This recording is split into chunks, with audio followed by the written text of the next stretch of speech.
Hello everyone, I'm Himadree Kaushik and I've been fortunate enough to get 97th rank this year in the civil services examination, and so I would like to share with you a few things that I did right and a few things that I did not do right. Apart from some general pointers, I would want to talk about GS2 paper because I think I improved a lot in it and scored relatively better, and apart from that, interview as well.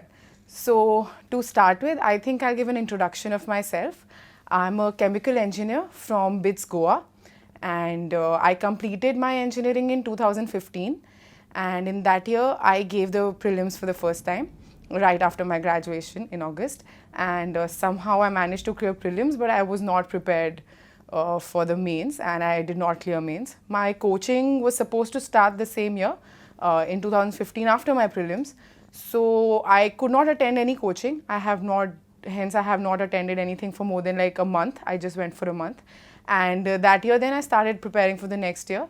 The next year, which is in 2016 attempt, I got through the Indian Revenue Service. I got a 304 rank. And then I was quite happy. I left for the foundation course at Mussoorie. I did the foundation course, so I did not give the exam in 2017. And then I took leave for a year and decided to give the exam again. This year I got 97th rank and I'm doing my training in the National Academy of Direct Taxes in Nagpur. So why I would give an interview, an introduction of myself is also because I want to say a few things that I masked a lot. For instance, I didn't always know I wanted to do civil services. I decided 6 months into my internship at a corporate that that was not for me. I had never read the newspaper in my life. My father used to run behind me to read the newspaper or just listen to the news on TV. I have never done it. And the first time I picked up the newspaper was actually after writing my mains, because somebody told me that it was important to read the paper. So what I'm trying to say is, but from my personal experience and journey, I can definitely say that you don't need to be into it. You don't need to know everything. You can start at whatever point you want.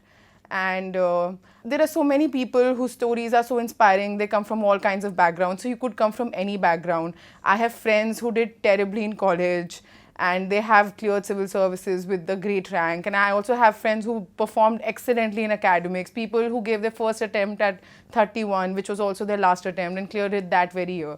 So you'll find very varied stories. You'll find that one person that you relate to, and you can listen to them and find your inspiration there. But do not listen to everybody, do your own thing. A lot of people will say a lot of things, and so don't do that. And one general thing I've always wanted to tell everybody, because I've had flatmates, I've had people I've lived with, is that be honest to yourself in this preparation. No, your parents are not going to sit on top of your head and tell you to study 12 hours a day. There's nobody watching you but yourself.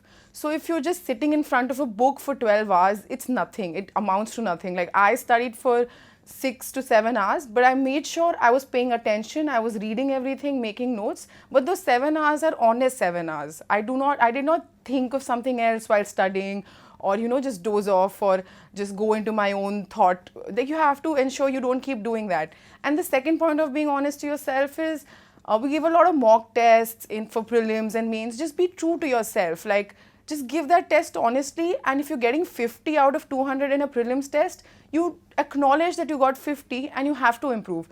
Don't lie about it to yourself, to people. Like, it doesn't help. If you're honestly assessing yourself throughout the examination process, there is no way that, you will discover suddenly you did not clear the prelims or something. You have to just ensure that you know exactly where you stand at every stage. So that was just the general things I had to say about the exam. Specifically, I want to now get into the GS2 paper, which is, I'm going into that because in my first mains I did terribly in GS2. I cannot recall how much I got, but it was somewhere in the 80s. In 2016, the general score for GS2 was lesser, but still I got 93, which was not that good. This year I've gotten 112 in the GS2 paper, which is, I think must be one of the higher ones. So I think I'm in a place to talk about GS2 because I know what I did wrong and now I know what I did right. So GS2, like, I'll start with polity. assuming that one has studied polity for prelims. So when we study for prelims, we try to, at least I try to study in a manner that even if I don't remember everything, I know roughly what the answer would be, like in terms of articles or what exact wording is. So you look at the option and you can realize what the answer is. But for, I think, the mains paper, you need to know in a lot of detail, like a lot more detail. And like I believe that GS2 is also, like polity specifically, is also a key to other papers. It helps you understand other papers much better. For instance, in GS1 you have society. So a lot of parts of GS2 which deal with like commissions for the vulnerable, like National Commission for the SC or Commission for Women, you can put them in your GS1 answers. These days GS2 and GS3 also gets quite mixed up. So I think that's one paper that helps you address your essay, GS1, GS3 and definitely GS4, because in the syllabus itself there's so much in common.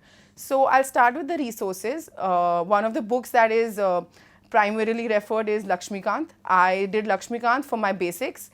I read the book cover to cover apart from the last few chapters. The edition has changed recently and there are a lot more chapters, like there's a chapter on RPA which wasn't there earlier. There's a chapter on the National Commission to review the working of the Constitution, which was not there earlier. So in the new one also you will find that chapters are according to the syllabus largely. So how to read Lakshmikant would be, at first, if you're reading for the first time, which would probably be for prelims, you would read from a different perspective. When studying for mains, you should go according to the syllabus that is written for the UPSC syllabus. You will first go into, let's say, legislative, then you'd go to executive, then judiciary, or in whatever order the syllabus has been given, cover it in a similar order. Like I personally used to go to the first unit in the end because it had the history of making of the Constitution and things like that. So one would read Lakshmikant. However, Lakshmikant is important, but not it's not enough. For instance, okay, it's quite important because there was a question this year about financial emergency. So what are the conditions in which financial emergency is declared? What happens once a financial emergency is declared? So, you know, you have all these points just directly given there and you can give that. And more importantly, while reading the book, read between the lines. Do not leave anything out. For instance, like something that was asked was that the Amendment Act that created Delhi. Now, it was just given somewhere small. I remember 2 years back, there was a question on IR Coelho case. Now, they just straight away asked you the case. Now, if you've read the case in Lakshmikant, even roughly, you can remember the chapter, you would know what it's related to. You would know that it's related to the 9th schedule or whatever it is. So, try to read it with a lot of details in mind, keeping details in mind. Like, you can't have an overview of Lakshmikant, you should read the cases. I understand, like, you don't have to keep quoting cases, but some cases are important and they give value to your answer. So that's how I would say one should read Lakshmikant. And next, for polity, I would say that there's an NCERT, our Constitution at Work, the political science NCERT. Now the thing is that not a lot of people read it and not a lot of people find it useful. But I read it and I think it's a very, very well written NCERT. It has divided the Constitution of India in a very good manner. For instance, like there's a chapter on constitutional amendments and it classifies amendments into what is substantial, what is done to comply with the technicality that the Supreme Court verdict has, and things like that. So the chapter is very nicely divided and it gave me an overview of the Constitution. Like it gave me the idea behind these things, like why was this included. There are boxes of the Constituent Assembly debates in that as well. For instance, like when we called India, that is Bharat, why was that done? So having this context can help you everywhere, in an essay, even in an interview, you know, you have things to say as to the idea that went into making the Constitution. It helps form a whole picture. So those were the books. And then I would get into reading about the reports of committees. For instance, let's say there was a question this year on civil services, that there is a need for a complete overhauling of the civil services, there is a need for civil services reforms. Now the second ARC has a report, refurbishing personnel, and that would be an excellent point to write there. The second ARC recommendations and second ARC tackling of the problems of civil services is done in such a nice manner that if you remember that order, you can give everything like that. Like you can give the problem with the exam, the problem with recruitment, problem with training, mid-career training, lateral entry at higher level. Like you can give the entire sequence. And like coming to like how to put it, it is also nice that if you write in an answer that the second ARC recommends in its report titled Refurbishing Personnel, those points. So that gives some form of substance to your answer. Apart from this, you can also use like the HOTA committee. So the thing is that civil services reforms and civil services is a particular topic in the syllabus. So you go by the topic, you refer to the ARC. Another important thing like you can read from the ARC is NGOs, SHGs, because there was a question in 2016 on SHG bank linkage program, and that is like directly asked from the, I would say, from the ARC, like it's right there. And even things like panchayat. So this year there was a question on financing of the panchayat themselves. Now that was in some sense expected because the economic survey talks about it, the capacity of local bodies to raise their own revenue, and this has been given beautifully in the ARC. So you go through it, you find out the problems with their financing. There is another, and you can also find other committee reports, like there was another report that talked about financing through various means, like giving them their own sources, giving them road taxes, giving them revenue from PPP, even in the economic survey. So what I'm trying to say is that once you have your base ready, you know the articles, you know some case laws, you know the news bit related to it, then you can go into these committee reports. They give a solid impact of your answer.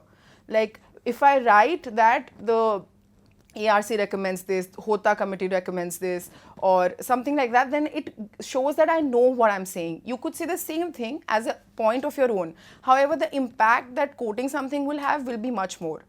So that's the different thing that I did this year. I read a lot of ARC, I read it in detail, a lot of reports, and then I made notes of them, like section-wise notes of them, and according to the topic. And I aligned that with my study of Lakshmikant, as well as the NCERT I read just twice, barely.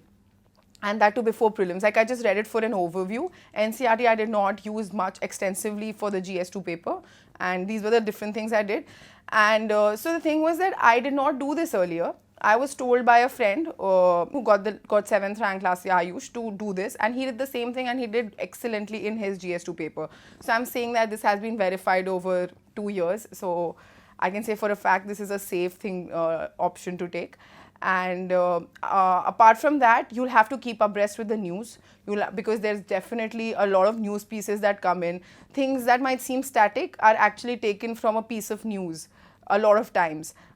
In 2016 exam, a lot of things like Delhi, the Delhi government, what is the act related to it, the amendment related to it was from the news. And even this year there were things picked up right from it. So I think that for that, you can do a couple of things. Firstly, though, you should read the newspaper. You should read one newspaper. At first, I used to think that Hindu was the only newspaper one could read, but going to the Income Tax Academy, I realized a lot of people read the Indian Express, and I started reading both of them and for the interview, and they're both excellent papers. Just stick to it. And there is no replacement of the newspaper. There is no booklet that, for me personally, because there's no booklet that can do everything for you. There's no booklet that will paint a comprehensive picture for you. Of course, if the exam is about mugging up a lot of facts, even in GS2, the paper I'm talking about, you need to know your articles, your committees, year that committee is from, and things like that. But what you're doing while reading the newspaper, you know what's happening in an issue throughout. For instance, I remember last January when I started reading the paper again, triple talaq issue was coming up. Now I followed that issue from January up to like March almost. And so that solidifies what people keep saying, electoral reforms. Like somebody or the other will every year write about electoral reforms. Former CSE, SI Qureshi will write an article every year, and it will help you formulate an idea in your head, and you will recall that. Like if I give the same thing to you, for any coaching would come up with a note on their daily current affairs note on their website. You can read that, that's okay, but that's not a substitute for the newspaper. And I'm saying this from experience. I did not read the paper for a year, and I really suffered because of it. I had no idea what was happening in mains. I just knew snippets of information which any monthly current affair magazine becomes, which is not adequate. However, I did not make any notes from the newspaper. What I did was I read the newspaper every day. By the end of it, I was reading the paper in 1 hour. And I would use the monthly current affairs magazine. Specifically, I used Vision magazine to brush up what had happened over the month. And then I compiled all monthlies into one subject-wise year-round thing. So I had it online on Evernote. I put like January to January, everything was in my Evernote. I just copy pasted and then compiled it at the end of the year. So this helps you, the compiling process itself helps you revise everything. You've read it once, so reading it again and again, it solidifies it. So people who ask me like, how do you memorize so much? I think that it's not just memorizing, it's this thing that internalizing. First time you read a book, it's about just getting the overview. Read a chapter, let's say, it's about getting the overview. Second time you start consolidating it. Third time you'll remember some. Fourth time you'll remember more. Like I cannot even remember the number of times I must have read Lakshmikant, and still if you ask me one of the things right now, it would have slipped my mind. I mean, definitely read it over 20 times now. So you keep reading the same thing again, you internalize more. And I would say it's beyond mugging up. It's not really mugging up, right? Because even like I assure you, any person who reads the Constitution like some 100th time would also take something new away from it, because the first time you read it you remember something, and then the second time you read it you recall it, then you question it. Which reminds me of one more thing, like before prelims, I once or twice I read the Constitution, like bare act. I won't advise you to do the same. Maybe like my polity was very weak for the prelims, so I did it. But it also helped me. It helped me form an entire narrative. Like things are given in an order. It's a very logical order to follow. So if an article just pops up, you will know where it's from or why it is there. It helps. It's a good memory trick to read the bare act. And apart from that, I would go into like, there are these topics in polity that are not focused upon by any book or any coaching material, and there are these side topics that I would like to like just mention. For instance, there's a topic of statutory, regulatory and quasi-judicial authorities.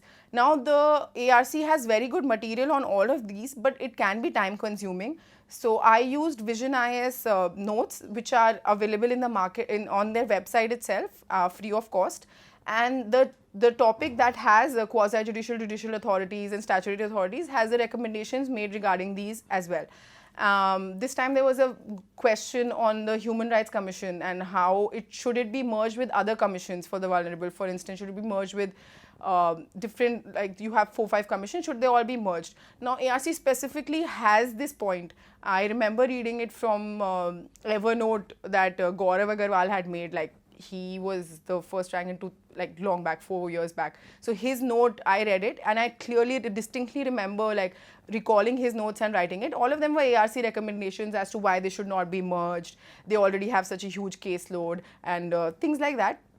So, you know, it can be very helpful, like reading, like covering a topic. Take a topic from the syllabus, cover it from everywhere till you satisfy yourself. What I did also was, I took the questions, arranged subject wise, which is done by Mrunal. There's the website Mrunal, and like he has just arranged every paper topic wise over the last, I think, since the pattern of the examinations changed since 2013. So for instance, if there's like a pressure of, there's like a topic of let's say NGO and SHG. So that part he has put together all the questions relating to NGO and SHG in a section. So you read it from everywhere, then you go through that section on Runal, all the questions asked previously, you ask yourself whether you can answer it. Like I didn't have time this time around, so I just asked myself if I could answer it. If I could answer it, it was fine. What you could also do is write it down, and that, because sometimes we think we know an answer but we don't. So that covers like how I covered most of the things in polity. I would also like to mention that you need to practice answer writing. I gave a lot of tests. I had joined a test series at Vision. A lot of my friends who got through this time joined some other place like Forum IS, and it doesn't, and they also got through with very good marks. So it doesn't matter what you join. I personally really like Vision because their question bank is very good and it's very extensive.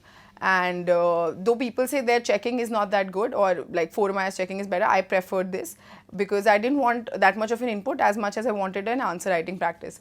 Now in giving a test, and like a few things are non-compromisable. You have to write it in 3 hours.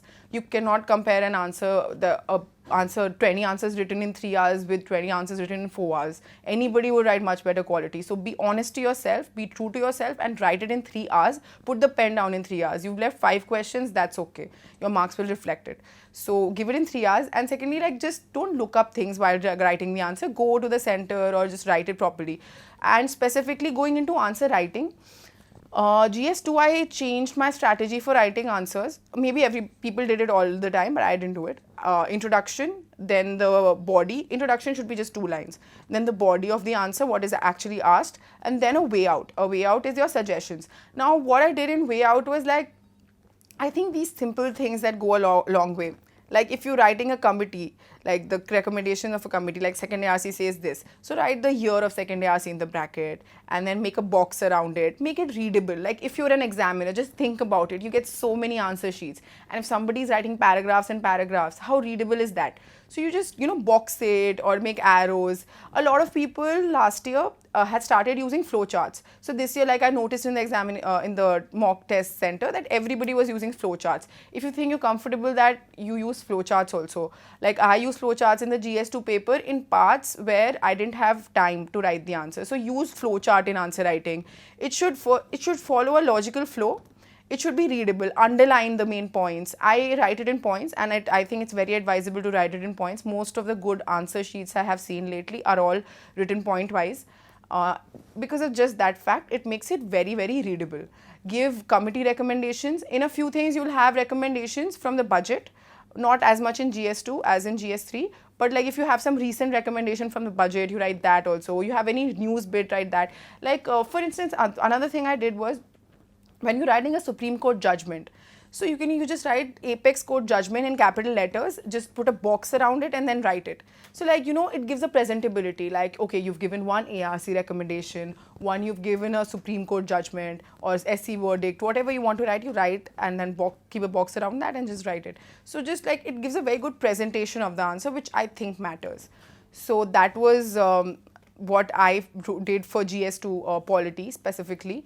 And then next I would go into GS2 international relations. Now the thing about international relations is that it's largely ignored. We read the newspaper and we read the current affairs and it's quite done. And I didn't feel comfortable with that because I wanted to improve in the GS2 paper as such. So I did a few extra things. I read Contemporary World Politics, NCRT, for political science. I'm not entirely sure if it's the 11th NCRT or the 12th NCRT. So Contemporary World Politics will give you a theoretical basis for things. They don't ask theory specifically, but it gives you a context. Like when the nuclear test, India did the nuclear test, what was the response? What is the root of the Iraq-US war? Like how did it happen? NAM, for instance, what happened in NAM? Like I don't know if it was last year or before that, there was a question on how India's certain policy has changed in a post-NAM world. Now we ignore post-NAM world, but we just write the answer. So having a theoretical basis to IR can help you tackle a little difficult questions. This year I think it was rather straightforward. Like there was a question about Israel and India, which was quite expected. And other questions were about Iran, which was again expected. So news bit is good, but I personally feel that if you read Contemporary World Politics, it would really add to your knowledge base. And it can help in other subjects. It gives a basis to IR. It makes you understand what was the relation of India with the country earlier, what is it now. I'm not a political science student, so I won't know.